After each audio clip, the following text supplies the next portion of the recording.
All right, everybody, welcome back in. Uh, Remember to like, comment, subscribe. All of that really helps us. We're trying to grow more going into 2026. I wanted to pop on here tonight, though, without Noah. It's Tuesday evening to talk about the news that just broke with the Jacoby Brissett being named as the starting quarterback for the Arizona Cardinals moving forward for the rest of the season. After last evening, Jonathan Gannon doing his media scrum, kind of doubling down on the fact that we're going to continue with everything as business as usual. If Kyler's healthy, he's going to be playing. Nothing has changed, blah, blah, blah. Well, in 11 hours, everything has changed. And he has announced Jacoby Brissett as a starting quarterback. And then some weird news came out about how Kyler can finally tend to his injury. Then the clip came out of him pretty much confirming that even if Kyler was healthy, they'd be rolling with Jacoby Brissett because he likes how the offense is looking at right now. I mean, how could you not? You put up 27 points against the historically bad defense. I guess that they think that that's humming in Arizona. But before we get into that, everybody knows I'm a big Kyler Murray fan. But I can also sit here and acknowledge that he hasn't been playing the best this season or the previous seasons as well, up to expectation of what I think he could potentially be as a football player. So I want to acknowledge the fact of some fair criticisms I think that there is to be had of Kyler Murray. One is availability. You look back, 2021, he played 14 games, 2022, 11. That's the year towards ACL. He came back in 2023.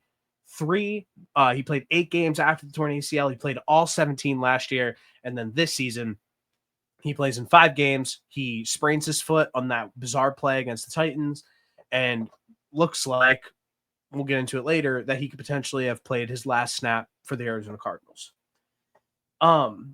So I think that obviously health plays a big part into a lot of, like, if you're not available, like, how are we going to depend on you? And I think these little nitpick injuries, even when you date back to that 2022 injury, when you start off the season, I think it was like 7-1 when they lost to the Green Bay Packers and Kyler sprained his ankle. And then they kind of go on and diminish and blunder every single game for the rest of the season, losing the wild card round. Next, I want to talk about like the play, because there's obviously a clear decline in his play for whatever reason that may be. This year, I felt like, well, last year, if you look at like every metric that there was, the Cardinals were a top 10 offensive DVOA.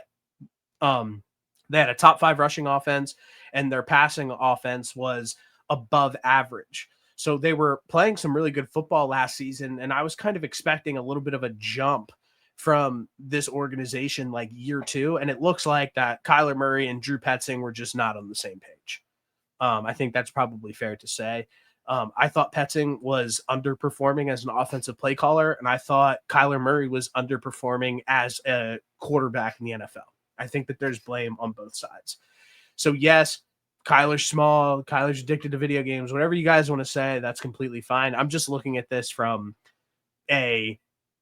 what is like a fair critique of Kyler. I feel is like him not being available and then him not playing up to expectation of like somebody who was a number 1 overall pick. You expect somebody like that to be able to overcome all of those hardships and to be able to be special.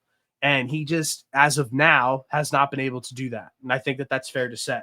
I'm not sitting here to like crucify the organization for wanting to move on from like the Kyler Murray experience in Arizona. I think at a point in time, all good things must come to an end. He's been there for multiple regimes, multiple head coaches, and we're at a point now where this regime is like, okay, like, well, if we don't make a decision for us, we are going to be next out this door, and we don't think we can get that job done with Kyler. And I think that's completely fair to say, and fair on their behalf to go and explore what's out there at the quarterback position. But I would just have to sit here and question the timing of all of this. If you just look at what the Arizona Cardinals have done this season, I'm just going to read this off here. They beat the Saints. They beat the Panthers in very tight games that came down to the wire, where their defense like almost just completely ruined the game for them. You go, you look at the massive blunder by Gannon in the 49ers game where the defense goes and gives up a big play at the end. Mac Jones goes down, leads the game-winning field goal. They win 16 to the Niners win 15-16. The Cardinals lose that game. Then the very next week, they play the Seattle Seahawks. They're dead the entire game. They get to a point in the fourth quarter where they start rolling and things finally start working out. The offense looks good. They make things happen. Then boom, all of a sudden, you go and you score that touchdown to tie it up 2020. My personal opinion in that scenario is you go for two. You go for two and you try to win this football game and not leave anything else up to chance. And if you go and you lose in that scenario, then you go out and lose. You were dead in that football game. And the fact that you even came back is almost like a little bit of a moral victory. Instead, they kick the extra point. They then kick the ball out of bounds. They get the ball on the 40-yard line and a 20-yard pass to Jackson Smith-Njigba. Jason Myers goes and nails the game-winning field goal for them. That's another loss. Is that on? So these two losses right here, is that a Kyler Murray problem? Real quick. Then we go to the Titans game. They lose 22-21. I guess it was Kyler Murray's fault that Amari DiMarcado broke out an 80-yard run and decided to drop the ball right before the goal line. I guess it was Kyler Murray's fault that the cornerback intercepted the ball, fumbled it into the end zone for Tyler Lockett to drop on it for a touchdown. That game was dead. They should have won that game by 1,000,000. Then you go and then Kyler gets hurt. Then you go to the Colts. They lose 31-27. Then you go to the Packers. They lose 27-23. And then last night they win against the Cowboys 27-17. Okay, that's fine. Good win last night against an all-time historic bad defense, excuse me. The offense goes out and puts up 27 points. The Cardinals haven't scored over 30 once this season. So everybody's sitting around being like, well, the offense looks so much better under Jacoby Brissett. Why? You're scoring 3 more points a game? Is that much better? So I just want to take a step back here real quick before this took over. The first that stretch here before Kyler got hurt, that's 1, 2, 3, 4, that's 5 games. I realistically think that you start the season before Kyler. I'm saying Kyler still hurts his foot in this situation. He misses the next few games. Realistically, you should start this season 5-0. What's the reasoning for that happening? I will give one excuse, and that is the mountain of injuries that this team has had. Not having Walter Nolan, losing majority of their cornerback room, Darius Robinson leaving games with a pectoral injury and not playing consistently, BJ Ojulari still being injured and not coming back. So many injuries across the board on defense where you would have to sit here and think, I mean, shit, you saw it last night. In that little stretch that I just read off where they lost the game in ridiculous manners, Will Johnson wasn't playing and Walter Nolan wasn't playing. And guess who were the 2 best players on that defense last night against the Cowboys? Sorry, I'm sick. It was Walter Nolan, who balled out in his first game ever as a pro. And Will Johnson was absolutely balling last night. So I'm sitting here and saying, okay, let's use that as an excuse for the coaching staff for the first few games of the season. It just didn't go as planned. What about the coaching blunders time and time again with Gannon that date back to last season when you think about the Vikings game, when they should have went for it on a 4th down, they kicked the field goal and they ultimately lose that game. From that point on, Gannon's philosophy and decision-making throughout the course of a football game has been absolutely questionable. So I think that there's more people to blame in this entire scenario than just Kyler Murray. Because you're sitting here saying there's a real possibility that this team's 5-0. Then you go and you play the Colts, which the Colts have been giving up points this season. You play the Packers. The Packers just lost to the Carolina Panthers. And the Dallas Cowboys have UMass on defense. They have a new injury on defense every day of the week. And because Jacoby Brissett can throw for more passing yards, they have then took that upon themselves and the liberty upon themselves to be like, you know what? He's going to do this the rest of the season. Let's move forward with this. Jacoby Brissett is a perennial backup in the NFL. He's never been not a backup. So where's the upside in this play?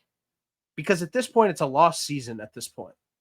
So why don't you just take your 27-year-old first overall pick quarterback, and if he's healthy, roll him out there, see what he has, play, and try to get build up the most possible value for him to be able to move this offseason. Because as of right now, if you're just going to quit on him, his value is at an all-time low. Hold on, I'm sick. Have a cough.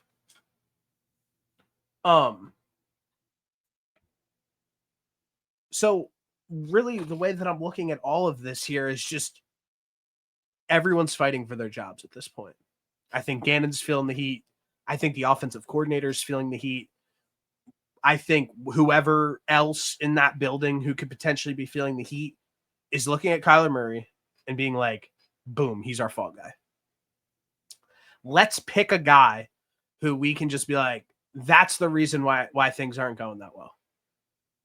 Even though you have Jacoby Brissett in at quarterback who is scoring 3 more points per game. And yes, he is averaging more passing yards, which is completely fine. That's fair. The offense seems to be moving the ball a little better.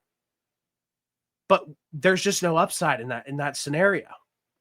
Why strip yourself of the upside in a lost year? You're not going to make the playoffs. The Seahawks have too good of a record.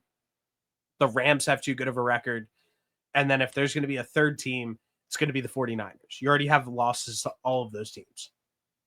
Not the Rams, excuse me. So what's the issue here? What really stuck out to me last night in that game, all jokes aside, is the health of the defense. When the defense is actually fully healthy, they can actually fly around and be extremely talented. And one of the best units in the NFL, which I thought they would be going into the football season, but all of the injuries continued to stack up, and it caused issues to be able to do so. Another thing that I've noticed, Marvin Harrison Jr.'s confidence has clearly grown. There was a point in time this season where Kyler threw a slant to Marvin Harrison Jr., and he actually took the ball and put it in the other team's hands.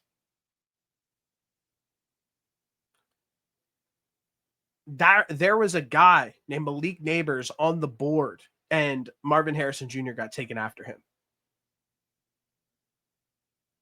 Marv hasn't had a 100-yard game in a year and some change. Is that Kyler's fault? Maybe. But he hasn't had a 100-yard game with Jacoby Brissett. Whose fault's that? Is that the offensive play caller? Whose fault is that? Then finally, they have a fall guy, Kyler, point the finger at Kyler. He's the problem. They clearly have some sort of backdoor grandiose plan to announce Jacoby Brissett as the starter after this game, no matter what it feels like. And then you have a Hall of Famer, Marvin Harrison, go on record and call out this coaching staff saying, if you put me on that offense, I would have never had a gold jacket. So then now they go and they feed him 10 targets. He had 7 catches, 96 yards, and a touchdown. He looked decent last night against one of the worst historical all-time defenses in the NFL. Sorry, I have a cough. So I just have a prediction for what's going on here, and then we can move on. We can shut the door on all this because I'm done talking about the Arizona Cardinals this season. They are a dumpster fire. My prediction of what's going to happen with this is they play a tough game next week. They play the Seattle Seahawks, who have been absolutely humming. Jacoby is going to struggle in that game. Boom. Guess who they have next? They have the 49ers. Is Jacoby Brissett going to struggle in that game? I don't know. Maybe they're hurt. Then you have the Jags, the Bucks, the Rams, the Texans. You're telling me that Jacoby Brissett's going to start every single game the rest of the season? If he plays to the level that he's played the last 3 weeks, I mean, I'll stop making videos. At a point, Jacoby's going to struggle, obviously. Kyler then is going to have to come back in. Kyler is going to win maybe a few games. And obviously, they're going to be in a situation where they're going to have to get rid of him. But they're not going to be picking at the top of the draft. This team's too talented. They're not going to be picking at the top of the draft. They're going to win some games that they're not supposed to, just strictly because of this defense. They're going to have this weird energy around this football team where there's going to be clearly guys who want Jacoby Brissett to start because it seems like Kyler has really fallen out of favor with everybody within that organization. And there's going to be a point where he's going to have to start. But I don't know. It's a tough day, in my opinion, to root for the Arizona Cardinals when you're going to look at me and in the last few drafts, for example, where it seems like they've always kind of had this disdain towards Kyler Murray, where he was never going to be the long-term guy, which is fair. I don't think that that's like a crazy thing to say. But what the issue is if there was any questions if Kyler could be the long-term guy moving forward 2 years ago when Monty and JG came in, you should have made that. You should have cut the cord then. You haven't done anything the last 2 seasons. You obviously have that one draft where, I mean, shit, they probably should have took Will Anderson Jr. Instead, they trade back. They get Paris Johnson Jr. It is what it is. Say that's an L, personally. You had an opportunity to get one of the best defensive players in the league, a guy who could legitimately win Defensive Player of the Year, and just kind of let him go to the Texans. Then the following year, they have 2 first-round picks, obviously. That could have been an opportunity to, in a quarterback-heavy draft. Let's look at that draft here real quick. That would have been the 2023 NFL draft, I believe, when they took Marv. Is that correct? Let me check here real quick. No, it would have been 2024. Excuse me. Caleb Williams, Jaden Daniels, Drake May, Michael Penix Jr., JJ McCarthy, Bo Nix. I mean, all those guys start in the NFL. And you're telling me that you walked away from that draft with Marvin Harrison Jr. and Darius Robinson with your 2 first-round picks? I mean, that's pathetic. You didn't even get the best. You took the first wide receiver off the board, didn't even get the best one.